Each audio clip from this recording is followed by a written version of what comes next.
There is a strand of occult history that most people have never heard of, and it begins in western France during the 11th and 12th centuries. In regions like Brittany, Normandy, and the Massif Central, villagers believed in a class of witches called the Tempestaires, the storm makers. These weren't vague legends.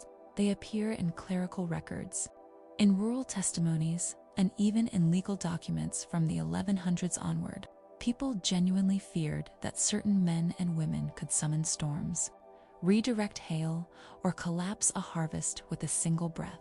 By the early 13th century, priests were formally writing complaints about weather sorcerers.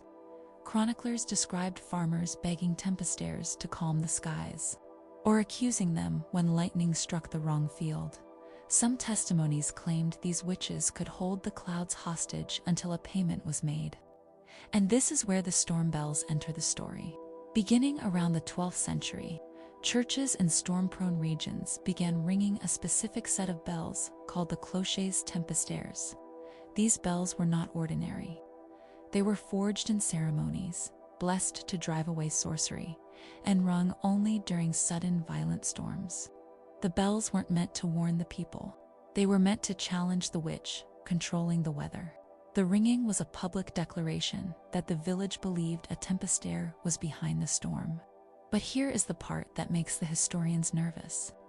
When a Tempestaire was wronged or stolen from, especially in the 14th and 15th centuries, witnesses described storms appearing far too quickly to be natural. They wrote that the Tempestaire would simply look toward the horizon and let the sky decide the punishment. Whether the stories were literal or symbolic, one detail is consistent across all regions. When people crossed a witch, the consequences arrived faster than anyone was prepared for, and the archives become strangely quiet after that, as if no one wanted to record what the storms did next. When history chooses silence, it usually means the truth was too unsettling to preserve. Born in shadow and sealed with the love of a good witch,